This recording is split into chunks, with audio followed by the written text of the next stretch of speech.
Okay, welcome to another Tuesday night shiur. Let's get to the Inyan de Yoma. What's this week's parasha? Parashat Vayakel. This year it's separate. Usually it's Vayakel Tukudei, but since whatever, this year it's separate. Yes. Now, does anyone have any questions before we start? Huh? No one? Come in. No one has any questions? This is the parasha. Look at this one. Going to the parsha questions already. What did you want to say?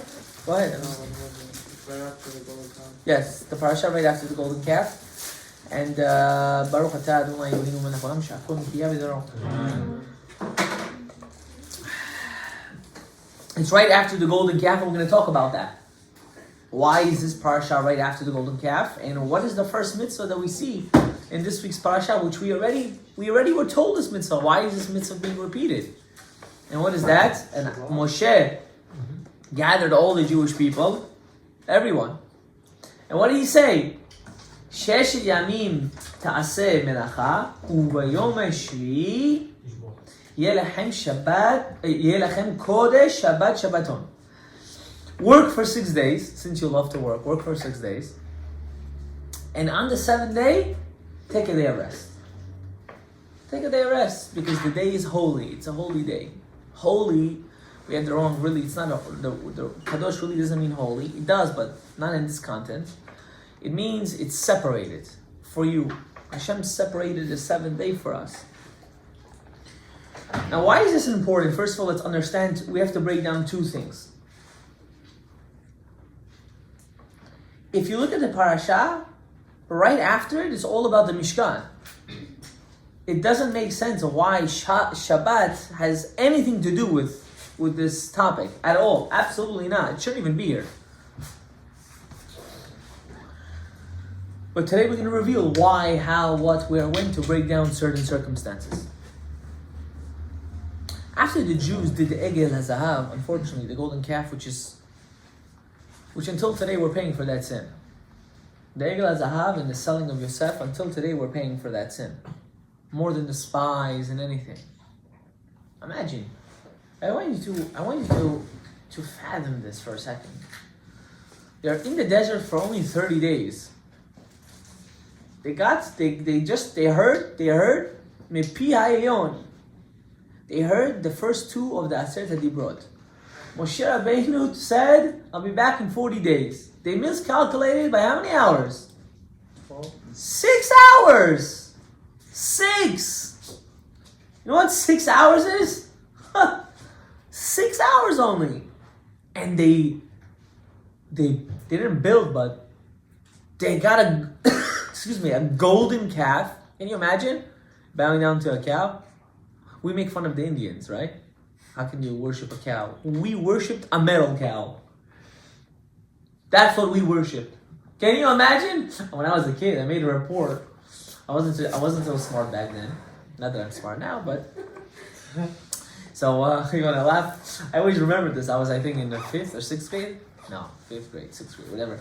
And they said they gave me. We did country fair. Everyone had to do a project about a country.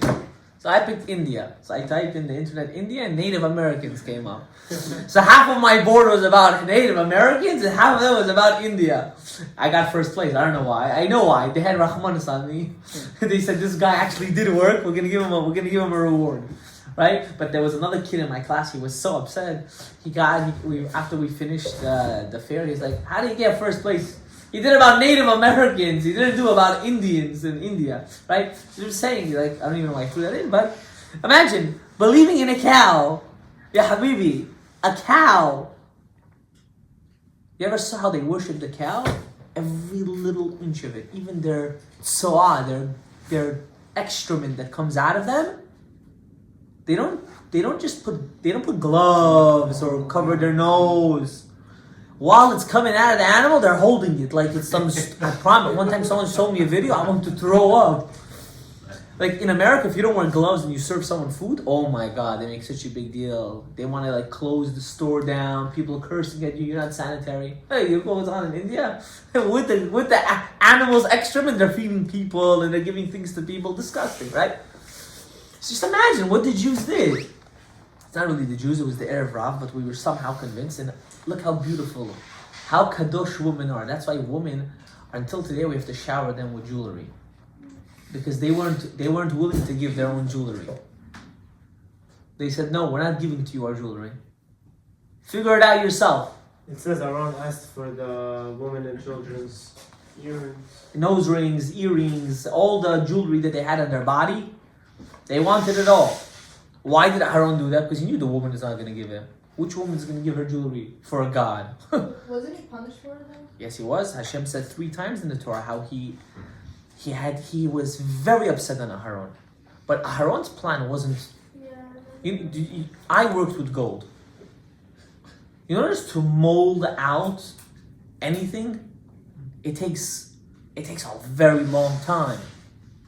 Very long time. They just threw the gold. Since there was a piece of the gold that had Alei Shur, some say it didn't have Alei Shur, had some of God's names, that a kid, Micha, you know the story about Micha? Yeah. You know it? I do. You guys know it? He was a kid that Moshe saw. Okay, so I'll tell you. Moshe Rabbeinu went to Egypt, and Paro said, there's a quota. If you don't get the job done, if you don't make enough bricks to work, you have to put your kids there instead. That's the quota. We look at it as far-fetched, right? But what's going on all over the world is human shields and stuff like that, right? They don't look at it as far-fetched, right? So there's nothing new in this world. There's always crazy people out there. So Moshe Rabbeinu saw that a person was putting in his own kid, and he said, well, what is this? How are we putting babies inside as bricks? And he said, I'm taking out this baby. And Hashem said, I don't think that's a good idea. I don't think that's a pleasant idea. Don't do that. And Moshe was Moshe. He said, I can't. What do you mean? The baby's going into the wall. And he took him out. That was the baby that threw that piece of gold that created the golden calf. Wow. You can never ever play with destiny. Anytime you play with the reality of destiny, it's going to come back to bite you. I know this firsthand. When you play around with what's supposed to happen and you don't learn to accept it and embrace it and grow from it, that's when problems happen in your life. What's your question? Where did he end up getting that piece? So when all the Jews were taking all the gold and jewelry from the Egyptians when they were leaving Yetziat Mitzrayim, he followed Moshe Rabbeinu. Okay. Moshe Rabbeinu was like his papi, like his Abba. You know, he saved him, so he always followed Moshe Rabbeinu. When after Serach Bat Asher told Moshe Rabbeinu where's the bones of Yosef in the Nile River. The Nile River is the longest river in the world. The longest. When he went to take out the bones of Yosef, when he threw that piece of parchment or a piece of gold, whatever it was inside, the body of Yosef rose up. And that paper, Moshe left it over there. He didn't take it. He didn't need it. That kid took it and he put it in his pocket. And when Moshe wasn't there, when everyone was donating for the sake of a revealment of some sort, he took it and wanted to have a sense of connection and he threw it in. Now I wanna give Kav Zchut also. Their intention wasn't really to serve the golden calf. Their intention was that the golden calf should be the mediator between them and God. But cow, the mediator between them and God, like that makes no sense. They saw like. One second. One second. We as humans, we feel, and this is what the Baalei Musar and the Baalei Hasidut and the Torah Ta'ari, we feel that between us and God, there's a huge barrier and God doesn't really listen to us. We as humans have this feeling. The Jews, open it already, just open it. The Jews also, you know those guys, you go to share something, by the time they open the seltzer bottle, the rabbi is screaming, Yiftach kvar, let's finish it, right? Sorry, I didn't mean to embarrass myself. Just, if you're doing it, just rip the band-aid out. They felt they need that mediator. No one's holy enough or great enough to have that direct contact with God. So they wanted that mediator. Now, it wasn't not just a golden calf. Habibi, imagine throwing a piece of parchment or a piece of gold and an actual physical statue comes out. I think I read once that it was actually walking. I heard it was talking. Talking for sure, I heard. Imagine such a thing. You don't look at it. It's not far-fetched. Don't look at it like that. Where did you talk from when you're... From its mouth. I understand. The same way you talk from your mouth. Yes, but when you're making gold and you're putting it all together, where does speech come out of that? Or movement? From the mouth. Same place. So God bless. Okay, so we're going to get into that. Now you're going to tell me the idols were also speaking. Of course they were. Abraham's father. Correct? They did. They had some sense of power. People were not stupid. So if they had power, then now we understand. 100%. I'm not denying it. The same way how humans had a desire to sleep with their sisters, their brothers, their mothers, their grandmothers. If it wasn't for the Chamim that had to mivatel, they had to destroy this ta'ava, this would still happen. We are lucky that we don't have this ta'ava. How do we know this? The Gemara says that Rav Asher one time got up and he was making fun of who? Menashe HaMelech, King Menashe. He wasn't such a good king for the Jews. And he made fun of him. He said, look at this idol believer, He made fun of him. He went to sleep. Rav Asher went to sleep. Who comes to him in a dream? The king. Menashe HaMelech. He's still a king. You have to have respect. And Menashe HaMelech looks at Rav Asher. He says, you're such a Talmid Chacham. Can I ask you a question? When you say Amotzi Lechem Min Haaretz, from which part do you have to cut the bread from? And Rav Asher was like, I don't know. He said, from the most cooked part. And he brought a raya, wife, and psukim, so on and so forth. He said, you and your shiur are making fun of me? He said, if you would live in my day, you would pick up your grima, your jacket, and you would be the first one to run to do Avodah Zarah.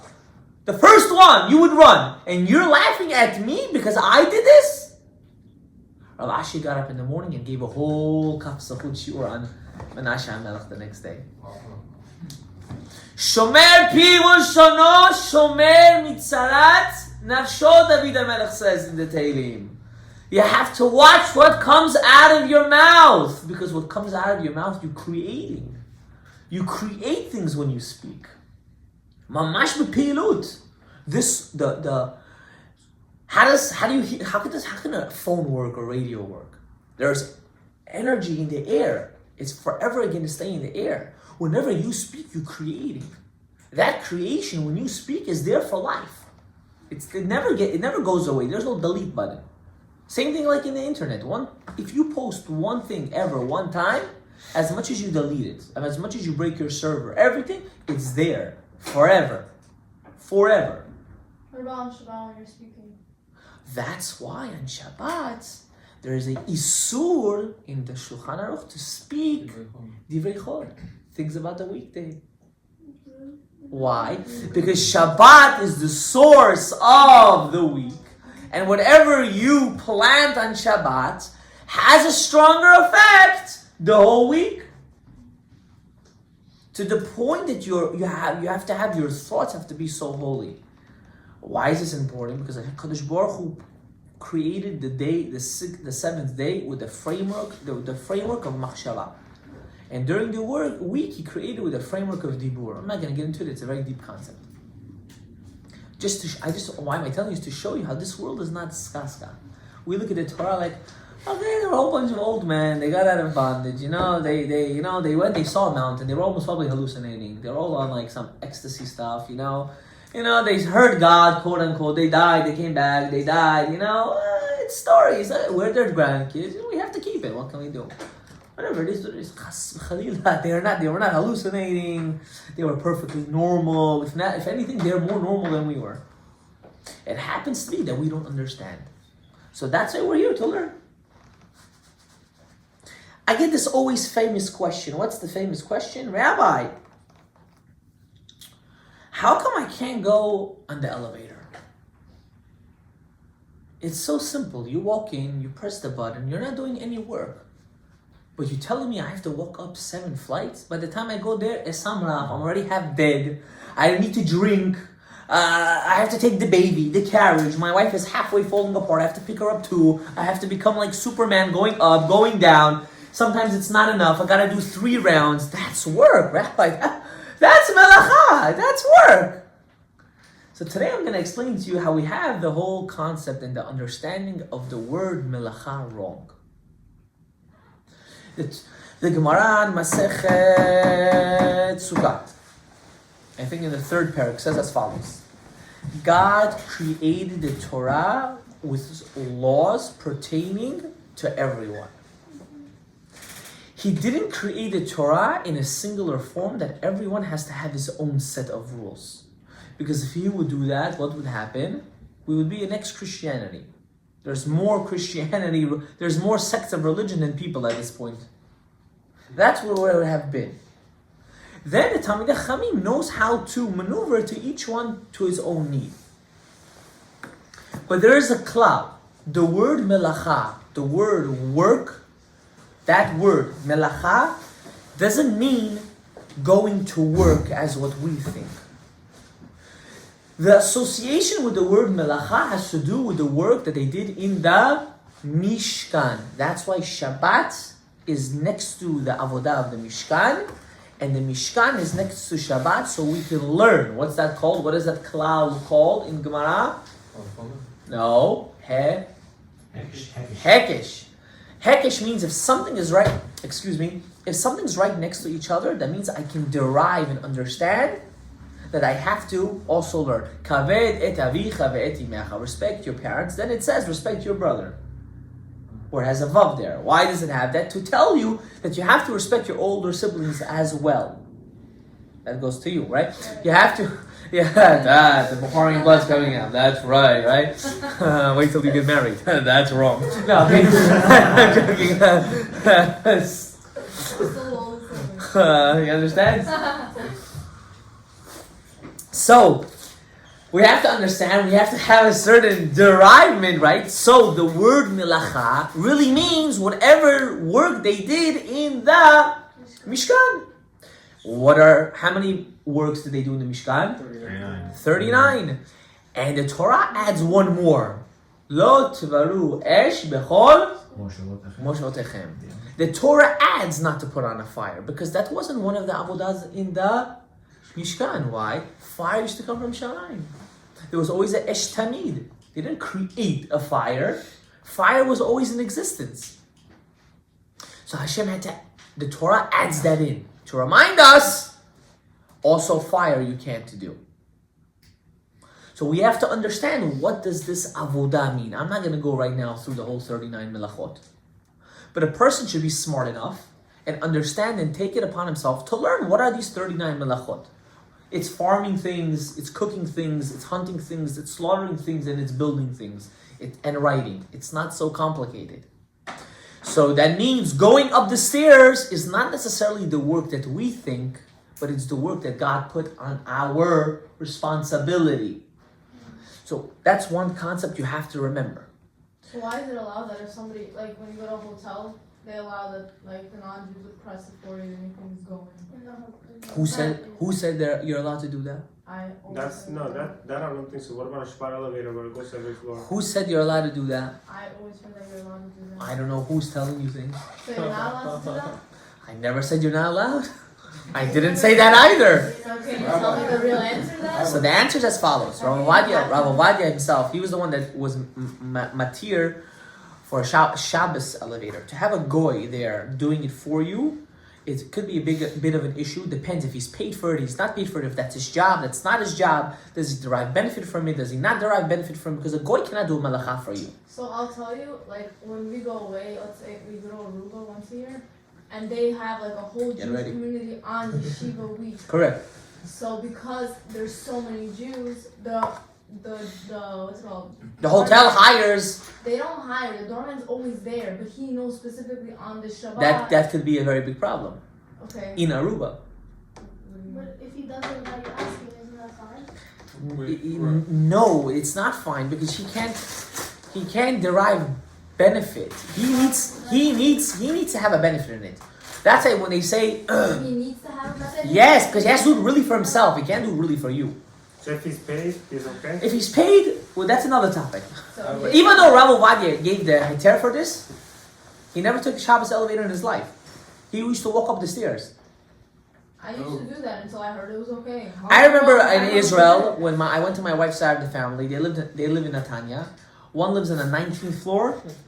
One lives in 21st floor. And in Israel there is no ACs. You will die in the staircase. There's no windows and there's no light there also. Now you know how it works there. You gotta turn on the light in every floor. You gotta leave the doors open to see if you're stepping properly. You have to first find the door. It's a different. They're so chokhmah. They want everyone to be economical, so they make everyone zadushit in the stairway because there's no air. There's no vent. They did it purposely. If God forbid there would be a fire, there would be no oxygen, so nothing would burn, right? The chokhmah is amazing. Now I just made that up, but I'm assuming that was behind everything. So by the time you get to like the 8th floor, you're not sure if your feet are properly even functioning. Because the stairs are also not little. It's like long. You gotta like really walk. So what do? You have to have your Shamayim and say, it is what it is. It is what it is. You're gonna take the stairs. Now I'm not telling you to do this. If there is a Shabbos elevator, then that's something else. Why I don't like to go personally on a Shabbos elevator? Because there's a sensor. Oh. There's a sensor. That means right before you walk in, there's always that beep sound. You might not notice it, but it's there. How do you know it's from you? Maybe. So, but you can also say there's a situation that you're not getting. It's nothing to do with you. You have no benefit, so on and so forth, right? You can find many heterim for You do everything. the benefit though. You get Yeah. an elevator. No. You're not doing it purposely for that. Like when the refrigerator, Yaakov John, I don't think you should stay. It's gonna be a while. Okay, when the refrigerator first came out, you know what kind of machlok it was if you're allowed to open up the refrigerator on Shabbat or not? More like the light. No, because what happens when you open the refrigerator? Forget the light now. So the The cold air leaves, and now you close it. Now the refrigerator has to work again Oh my. for the cold air to happen. I heard there's. So when the refrigerator came out, you know what kind of balagan was going on? The rabbis were going bananas because the ones that said were mutar, everyone that said it was asur, they said they're not rabbis. They started wanting to go kill them, and then this one were going against this. It was a whole tumult, right? Right? You're gonna think like this is crazy, right? At the end of the day, there's reasons why the halachic masters were matir so many different things and allowed it. There's a thought process, why you do it, why you don't do it. Censored of lights, right? Light sensors. Can you walk across a house that has a light sensor? Or can you not walk around the house that has a light sensor on Shabbat? Yes, no. Do you derive benefit? Do you want it? Do you not want it? Can you walk around it? And it's not halachic shir. I have to prepare for halachic shir. You don't just give a rattle off like that. And so on and so forth. Well, what's my point on this? Your idea of work is not the idea of is not the fact of what the Torah says is work. The same way how a person says, right? Let's say you're at the house and there's only cold water in your house. There's no hot water. You want to wash the dishes. What do you do? Leave your dirty dishes. That's what you would do. Actually, Get ready. Right? Actually, Just joking. he put his head down for that. Once he heard leaving, he's like, oh, what am I getting myself into? No, I'm just joking. Right? So what do? You can't wash with cold water. Why? Because the oil doesn't leave. You could, but it's still nasty. But you can't have the hot water. You live in a house. The boiler, you don't have a boiler, you have one of those Navions, automatic hot water. We're spoiled this generation, right? So you're stuck. What do? What's the idea? How do I get out of it? And so on and so forth, right? Do you just leave it? Do you not just leave it? right? There's ways out of it, of course, getting a different water from an urn and washing it and the whole thing. Which kind of machalka do I use? What kind of sponge do I use? How many of you have a kosher sponge for Shabbat? What do you Who? mean a kosher sponge? A Shabbos sponge. You're not allowed to squeeze on Shabbat. Yeah. It's one of the melachot. You can't squeeze. You're not allowed. I don't know. Yeah, now you know tzaddik. Why? Because it was in the Beit HaMikdash that they would color the clothes and they would need to squeeze out the garments. Because they used to squeeze, we also can't squeeze. Look at this, Demoni. Look what God did for us. We can't even wash the dishes. Fanatic. Hey, Demoni, it's crazy, right? No, it's not. No, it's not. That's what Hashem wants from us. He wants us not to squeeze. I remember as a kid, I'll tell you who this lady is. You know Avram Bakery? That went on fire, they moved down on Main Street. I remember as a kid going to their house. Her son and I are very close friends. I used to watch how she used to wash dishes. I never saw such a tzaddikin in my life. She had a special urn. I don't know how many gallons, but it was huge. Huge. She would fill up a lagan of hot water. She would put soap there. She would, I think, use a bag because there was no, at that time, I don't know if they had a kosher sponge. She would put her hands in a couple bags and she would mamash clean all of her dishes, sparkling from it. And then she would rinse it with cold water. Yeah, but what? She's still using the hot water. No, but what's the difference? Why can't you use the hot water from your house? Because you're cooking. Why are you cooking? Because you don't know how a house works. Let me explain it to you, right? She's Right. still underage. Right? I know. When you have a house, let me explain to you the way it works, right? You have a water line. The water line is connected to your boiler or to your heat system. So when you turn on the faucet, what happens? Water starts to go out, and the water now has to cook. It's cold, so automatically it goes. Has to work to heat up. Yes, congrats. That's why sometimes when you open the shower in your house, why is it cold? But you put the hot. Now you get it, right? Da-da-da-dum, right? Now we get it, right? That's the way it is. So you're cooking, you can't do that Shabbat. How can you do the dishes? You can't use hot water at all on Shabbat. I never said that. No, you can. You have to. You have to figure out, Why can't you use hot water in the dishes? because if you're, again, You can use I'll say it hot water again. for everything. If your system in your house is not Shabbos oriented, there are special systems. You can't turn on the hot water at all on Shabbat. At all. Do you have special systems? There are special systems. How do they work then? We're not going to talk about this right now. We're getting into house details. You can ask somebody else. Not right now, okay? You're getting excited. You first worry about your apartment that you're going to live before you worry about the houses. I don't really care exactly where you live, but whatever the case is, okay? One step at a time. Shwaya, shwaya. Shwaya, shwaya. Slowly, slowly. Slowly. Okay? So, why am I telling you this? Because when Moshe Rabbeinu came down and he saw the Jews, they weren't serving the idol, but they were doing zima. The Jews were sleeping around. Yeah.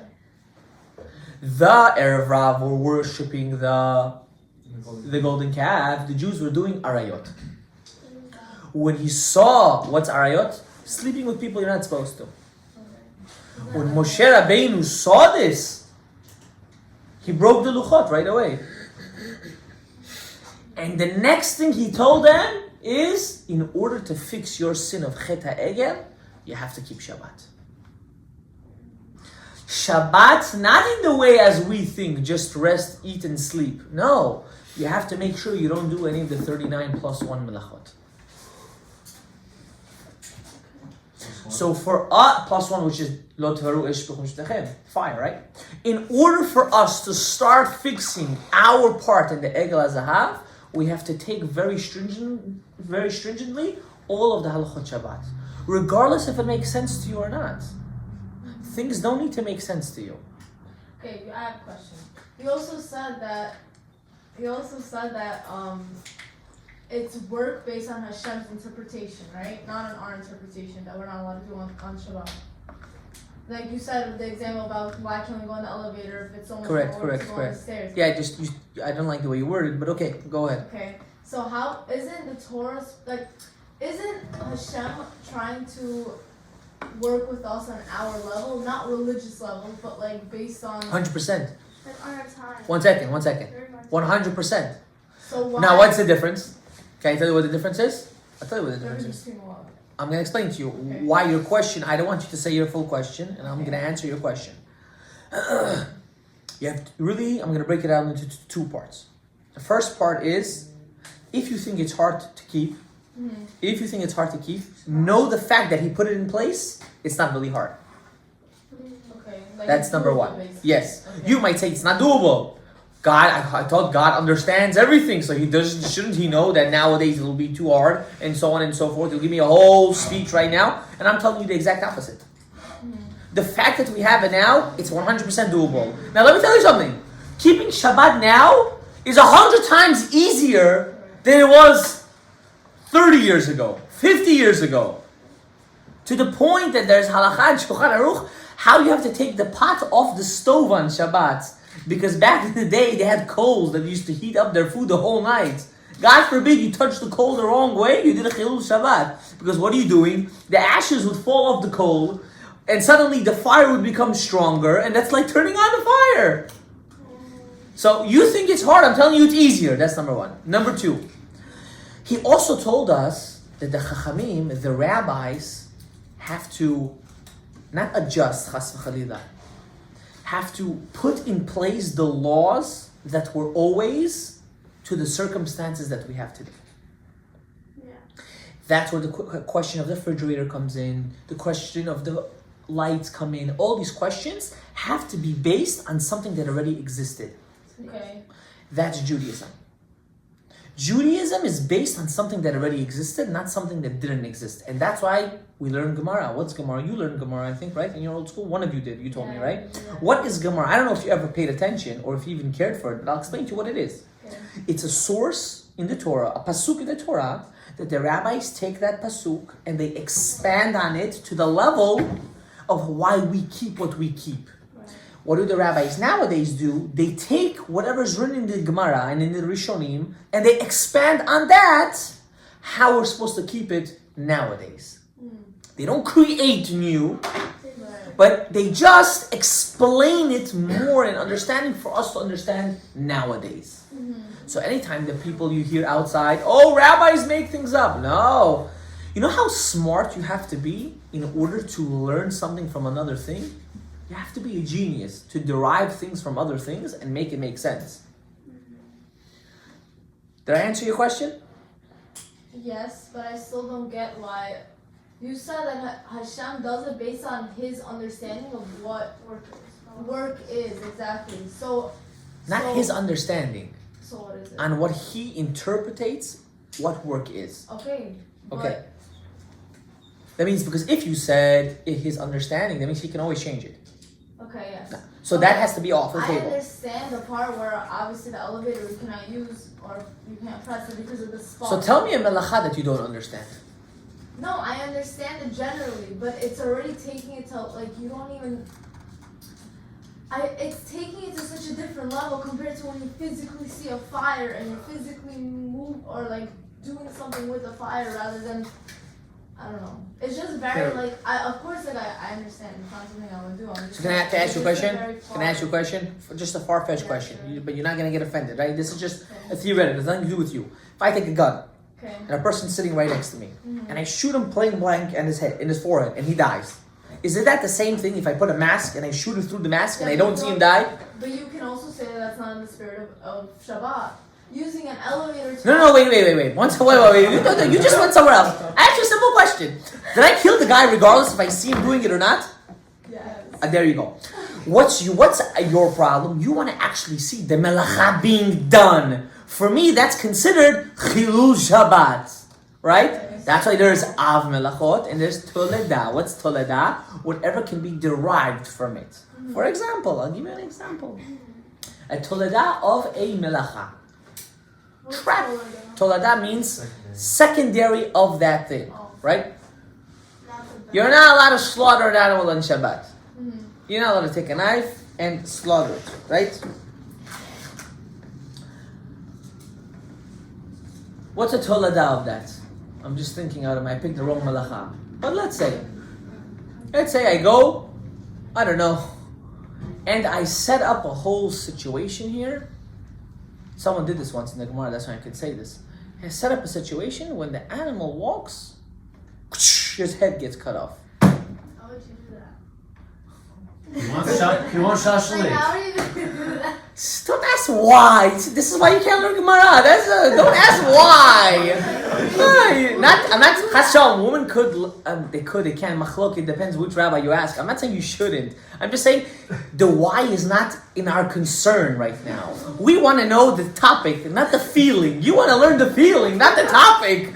Understand? When you learn Torah, all feelings Do that. aside. You gotta put the feeling aside. You can't be biased. That's why you have to be. You're being biased. Why would you do that? Because you want to eat after Shabbat. What do you mean, why? I said, how are you gonna do that? Forget how you're gonna do that right now. It's a Who big does that difference. nowadays? No one's gonna do it. I'm just saying, what does that mean? It derived from it, right? A toledah, right? That's it. That's what it means. So that's why it's very important. If you ask me, a person should at least take the Kitzur Shulchan Aruch, the blue one, the English one, the Sfaradi one. If you're Ashkenazi, take the Ashkenazi one. It doesn't make a difference, right? And learn the halachot. Learn the laws. Oh, how come Sfaradi and Ashkenaz two different set of laws? I thought we have one Torah. I'll explain to you why. Don't be chitzoni, so dark. We all know there are facts. The facts, there are 39 milachot. Right? I'm going to give you an example. We're not allowed to cook. Cooking is asur on Shabbat. But what falls under the category of cooking? A lot of things. Does frying go under the category of cooking? Yes, it Does, does. boiling go under the ladder of cooking? How about baking? Yes. How about roasting? Yes. No, there are some rabbis that say roasting is not considered cooking. I don't know what it is. Do they all hold you're not allowed to cook? Yes. Not allowed to cook. Wait, do they all hold you're not allowed to cook? Yes. So what's the question now? Roasting is What What's is- the need to what is know? the- Thank you, Chachama. She can learn Gemara, right? What does it mean? The question is, what is considered cooking? Lefi dat poskim asfaradim. Once you roast coffee, it's cooked. There is no concept of cooking after cooking. In Shulchan. According to some Ashkenazim, there is a concept. So are they fighting on the halachot of Shabbat? No, they're fighting on the concept of what does it mean. So whenever you see someone that says, how come we have different ideas? No, our different ideas is because we're so smart, we're so intelligent that we're trying to find out the detail, not the opposite. If you're going to look at it in a negative way, you can say, oh, Rabbi, so many different, you're killing me, I'm done. But if you look at it in the pnimiut, in the in-depth of things, it's totally different. You start to see something in a total different way. Water, is there a concept of cooking after cooking when you cook water? Yeah. Why? You already cooked it. No, Changes it's still state. cooking. Oh, Sfaradim there is. Ashkenazim there isn't. That's why an Ashkenazi can put soup on top of the plata and a Sfaradi can't. That's why there are Shabbos go, yeah? Whenever you need a Shabbos go, you go to the Ashkenazi. Please put my soup on my thing, right? You beat Chris Are directly? you allowed to ask him? Ashkenazim? Yeah, you can ask him. You can tell him. That's It's Is that mutar. considered- No, it's mutar. There's different They're reasons allowed why. to We're not gonna boil? get. They're not allowed to boil. The question is lak, something liquid. Can a liquid be recooked or not? Yeah. if it's already According to boiling, Sfaradim, it's okay. yes, which is why On we can do Shabbat? it. For us, once it cools down, it's back to its original state. So you don't do anything. According to the Ashkenazi, no. Once you cooked it, it's been cooked. That's it. It's done. Right? This is one of the things they're more mikil, and we're more machmir. But again, we're not having a halachic shir. I don't want to bore anyone to death, right? The point of me telling you this is something that most people have an issue with. We think that we're separate. We're not separate. We all believe in the same thing. We all do the same thing, and in certain instances, I can rely on him and he can rely on me in time of need. But we have to understand really what the diversity is. The diversity isn't that I'm better, he's worse, or he's worse and I'm better, or I understand and he doesn't understand. The difference is how devoted am I to really wanting to serve Hashem. Do I want to do it just like a b'di'eved, or do I want to do it as a lachatchila? Do I want to do it from the bottom of my heart? I have a question. So, you know how you said, basically the 39 laws should all come from like the ones they did in the Mishkan, right? Yes. And now it's very different than how, like you're saying it's much easier to keep Shabbat now than it was back then. Prep-wise, yes. But you're saying that the rabbis basically go according to the times? That's Correct. how they like define what's okay and what's not okay? Correct. Okay. Not that. No. They go according to the new technology. According to the times. Correct. No, we have to understand that. It could be that you're going to say, oh, the time now, everyone's weak, so let's make everything weaker. No. They go according to the technology of what is right now. Yeah. Through the technology. You never know. Meaning like elevators. You never know. Tomorrow, there's going to be a car that's from water. Seriously, they already have it. You don't have to cook anything. There's no motor, nothing. Can you drive on it? Soon there's going to be halachot, cars that come pick you up and take But you. how do we know? Right? These laws are going to come out very soon. AI, robots, can you use a robot? Alexa, how about a program Alexa? Can you use it? Can you not? Can you ask Alexa a question or not? All timers with lights, or Moshe Feinstein, yes, no, mutar. So he actually shouldn't use it, but whatever. Right? But they So all as come time- from the same halacha. Yes, that's the key. The key comes from the same But place. they just go according to Correct. the Very technology good. now. Very good. Okay. So for us to mitaken chet ha'egel, for us to fix the sin of the egel hazahav, we have to understand and we have to be very makpid and Shabbat Kodesh. What's the shaykhs? What? What's the shaykhs? Ah. Yes, a great question. What is the connection between the egel hazahav Shabbat. and Shabbat? Why is this mechaper this? Did they make it on Shabbat? I don't think the egel Because they hazahav- violated Hashem. I don't think they made it on Shabbat. It was on Thursday. The Mishkan came before the Egel HaZahav or after the Egel HaZahav? Since the Mishkan really was the repentance of the Egel, really was the Mishkan. Since they didn't want to serve right, and they decided they wanted to have a mediator and they wanted to serve the Egel HaZahav, Hashem said, you have to now serve me in a different framework, more physical labor. Since the comparison of Melacha, of Shabbat, and the Mishkan are compared to one another, so really Shabbat is derived from the Mishkan, and the Mishkan is a kapara of the Egel, and that's why Shabbat becomes also like a repentance for the Egel HaZahav. But it's an oxymoron, no? What's the oxymoron? Mishkan is all about doing the Melacha, and Shabbat is the exact opposite. It's all about not doing the Melacha. And that's what it means to have a balance in your life. A person cannot be too idiotic. He can't say, today is the weekday, I want to keep Shabbat also on the weekday. He can't say that. There are certain things you could do, you can't. We're not getting into that right now, but you can't overdo things. Don't add to the Torah. It's halacha. You can't add. So, what about the Hasidic people? They don't add. Yeah, They they just do do. things at an extreme. They don't Extreme do. level though. No, they don't. I can prove to you. The only thing for you that looks to them extreme is that they wear a long coat and a furry hat. If I take off their furry coat, I'm sorry, furry coat.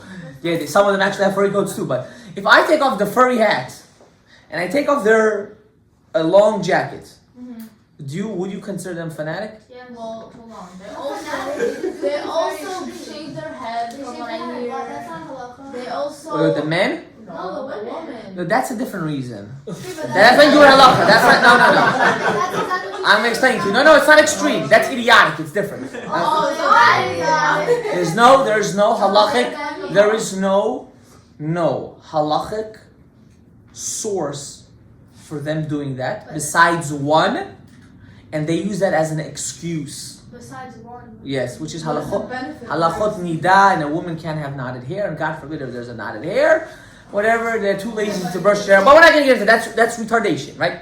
Even though according to the Zohar Kadosh, it is retardation. I tell to my Rebbe all the time, and he agrees with me. He doesn't fight with me about it. According to the Zohar Kadosh, a woman must have hair on her head. Must. Okay, so Lahefech, only the Shindalet, the women are bald. That's how you can differentiate a woman, the Shindalet. Where in Kabbalah you learned this? When they're bald, you know that she's a shid. She's a demon. Of course, imagine you going to the room, you're gonna die, no hair, no sarah, no nothing, long nails, you want to have hatkafat lev, right? So imagine, I don't know, Hashem should give them but I'm telling you, that has nothing to do with Judaism. That's fanatic. That's not even fanatic. They do it out of a minhag. I tell you why. They do it out of a minhag. They say there was a king once that wanted to be with all the virgins or all the married women at that time. So they would shave their head bald in order for them to not be attracted. They would say, what is this? And they say, get out of my room. So now, that's already not our problem. But that has nothing to do with the Torah thing.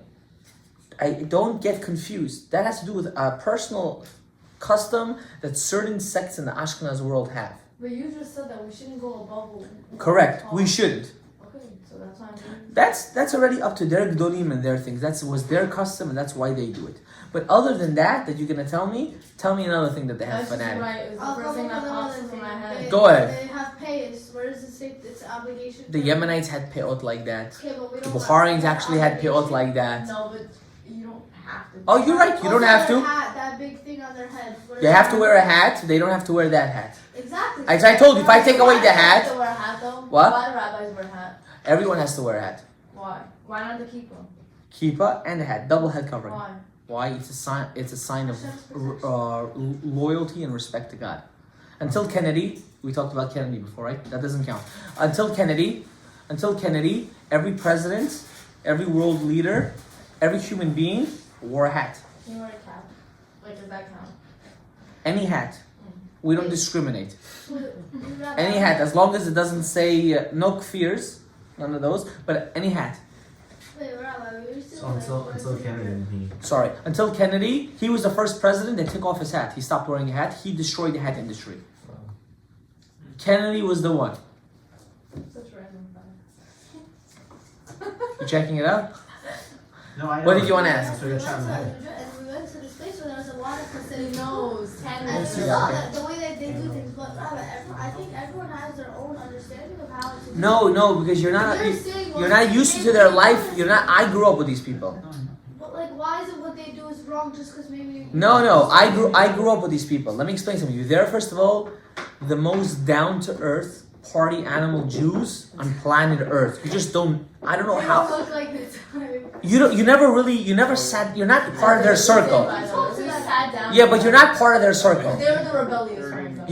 You're not part of their circle. If you're part of their circle, I'm telling you, they are the most amazing, successful people on the earth. On the earth. They're not fanatic. They just have certain customs that have to do very much with their clothes that us Faradim did not adapt. We adapted. We also adapted. The black and white comes from where? It comes from the Lithuanian Jews. We did adapt that. Why does that look okay? Because you see, Laura is also wearing black and white. So for you, or a suit, for you, that doesn't look far-fetched. Right? Like if you go to Israeli wedding, the guy's wearing jeans to his own wedding, right? Look at him, he's a Majnun. This guy's crazy. Like he lost his rocker? No, but for him, for that culture, that's normal. But that's what I'm saying. So you're saying don't go above certain things, but to them, Talking about it halachic-wise. Halachic-wise, but that's their extremity. correct, but halachic-wise, for example, this is what I meant. You took it to a whole different extreme. Again, feelings, facts I now. don't think it's feelings on how they Tzitzit, right? Let's say I want to add another one here. Can I do it? Nope. No. I love etrog. Can I shake 2 etrogs and 1 love? No. That's adding. Can I put 2 mezuzot instead of 1? I want a double protection. 1 on the right side and 1 on the left side. No. Those are called extreme things that we cannot add. We cannot allowed to do those things. Right? That's what it is. Very simple, factual, nothing crazy. Can I hit a pressure point? Yeah? I'm allowed to? She's scared. No? Okay, I'm not gonna hit No, it. no, don't do that. Okay, hit a pressure point. You ready? No. Is a woman that covers her hair or doesn't cover her hair considered not a fanatic or not a fanatic? When she's married? Married, of course. We're not talking about before marriage. Is it considered an extreme or not an extreme? Not an extreme. No, it's a welcome. It's a halakha Yeah, requirement. A woman is obligated to cover her hair. Now, wig or mitpacha doesn't make a difference as long as she covers her hair. I'm gonna tell you now. Whatever, I'm not gonna get into that topic. That's a halachic requirement. But how about if a woman decides to get a wig from here, and then when she blows it out, it becomes like this, and it's all the way till Tchadamitim. Is that mutar or is that asur? Wait, you mean like long? Long. Mutar. Why is No, that a it's problem? not. Mutar. Why is it mutar? Why? Because it doesn't have laws that she has to cover her hair. How she covers her hair, that's a different question. What's the purpose of her to cover her hair? To cover her head. To cover her head, yeah. Why? To not attract. Oh, no. No, How she covers her hair no. is different. She covers her hair for one simple reason: to show that she is a married woman. She's a married woman. She has to cover her hair. Rav Ezra Atiyah writes in the Tshuva. Whatever, I have to show you the Tshuva. I don't want to put it on camera, but it's mizazeh, his Tshuva. After I read this Tshuva, I told my wife, if you want to wear a wig, you can wear a wig. Oh, wow. After I read this Tshuva, she's not going to wear it. She told me she's never going to wear it. But I told her, after I read this Tshuva, I said, I allow you. Once That's a it's big true, thing, it's though. I allow you. He wrote something very harif and very sharp. His wife wore a wig. He writes, also, you can't have provocative hair. That's my point. My point is, he actually writes about the provocativism, but we're not going to get into that right now. A person has to understand when you do a mitzvah, you have to do it to beautify it. Not to do it because you want other people to think that you're beautiful. Right. That's the difference. When the case comes because you want other people to think that you're beautiful, you're swimming in very, very What deep, if you feel scary. like you are more beautiful in it? Is that what you mean by it? Not. You're not supposed to feel more beautiful. No, you should feel beautiful. Don't skin me right now. Wait, no, I want to... Right, the wig cannot be nicer than your actual. No, your wig could be nice. But then Some hair of women are alapanim, so it could be nice. I'll tell you what the problem is. I'm not crazy. I believe a woman should be beautiful to her husband, to her circle, right? The problem is when she convinces herself. This is the problem.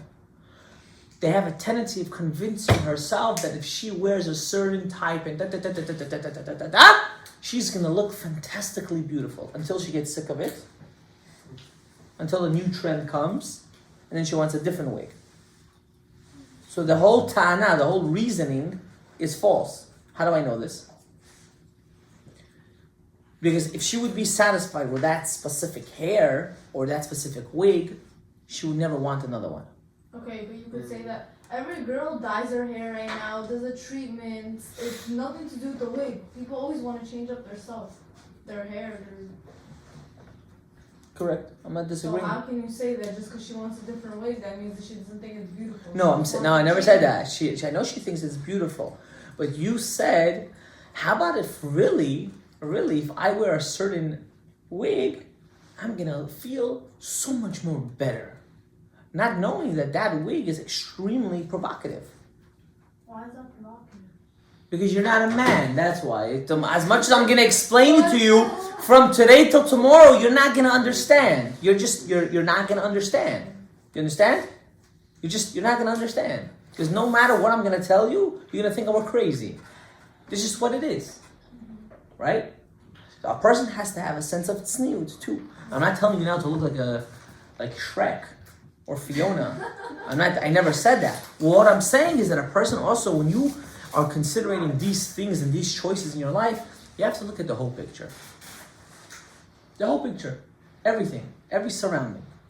I didn't even get into the parasha yet. We just started the first couple lines. Does anyone have any questions? How many minutes am I in? 54. Wow. Go ahead. It's like you want to look like beautiful for yourself, That's not for other people. correct. And you still wear that certain. You can way. wear any wig as long as you feel beautiful about yourself. The only problem is when you're trying to convince yourself that even better and even better and even better and even better is going to make you look even more beautiful and more beautiful and more beautiful, which doesn't work. That's what I was trying to tell you. Not that you shouldn't. You should get, if it's beautiful, buy it. No one said nah. No one wants you to look ugly. The Torah doesn't want. The Torah doesn't believe in a woman looking ugly. We don't believe in this concept. A woman should look beautiful. But here's the pshat. Here's the point over here. The point is very, very delicate when a woman convinces herself that she thinks she's going to need something bombastic in order for her to look beautiful. That is simply not true. Men, real men, that have a devotion to their spouse don't feel that way. Yeah. A man that is unhappy from his wife wants all the time more and more and more and more, so he makes her get all the time more and different and this. Why? Because if I'm not getting satisfied with her emotionally, might as well get satisfied with her physically. Why should I not have physical and not have emotional? It's double-edged sword. But a woman doesn't understand. You don't need all these gotchkas. Men are so simple. They're the most simplest animals of creation. Simple. They don't need any of that. They need a smile, they need food, and they need companionship. You said fed and pet last time. That's it. Yes, that's all they need. That's all they need. More than that, they don't need. If anyone tells you otherwise, they don't know what they're talking about. It's all a hocus pocus. I'm telling you. It's what it is. It's not true. Men are very simple people. We don't need anything crazy. We just need to know we have sanity when we come home. I want to come home with sanity, not insane. I want to come home and I'm already thinking, when am I going back to work? I hate going to work, but when I get home, I want to go back to work. No one wants that. So the ball is in whose court, really? In your court, right? When it's in your court, automatically everything changes. I'm going to finish with this. Very simply, Rabotai, we're, 27 days away from Pesach approximately. Everyone should be very, very much, besides learning the Halachot Shabbat, which I think you should. If anyone needs these books, tell me, I'll get it sponsored. We'll get you them to, it's not a lot. Well, if you know the Halachot Shabbat, your life will be so, so beautiful.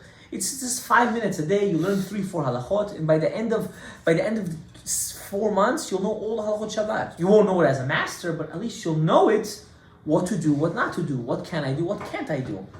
Instead of saying, oh, what do I do now? You get these phone calls. Sometimes I get these phone calls. It's ridiculous. Rabbi, can I do this? I said, you good? You went to school? You went to 2nd grade?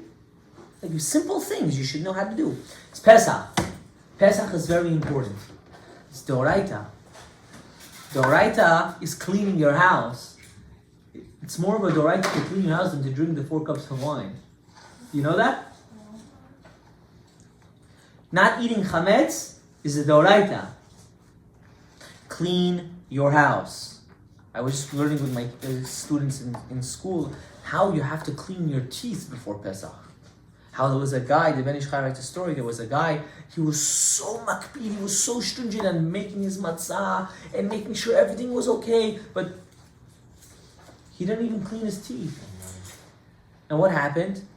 He had a dream that night, and they told him in his dream, you're chayav mitah. Why? Because when you were eating the matzah, there was a little crumb of chametz in your mouth, and you ate the chametz on Pesach. Chametz before Pesach, lo batel afilu be'elef. On before Pesach. If there's chametz, it's not batel even be'elef, nothing. On Pesach it's different. We're not going to do that, but we're not going to right now. Nullified. That means let's say you have milk and meat.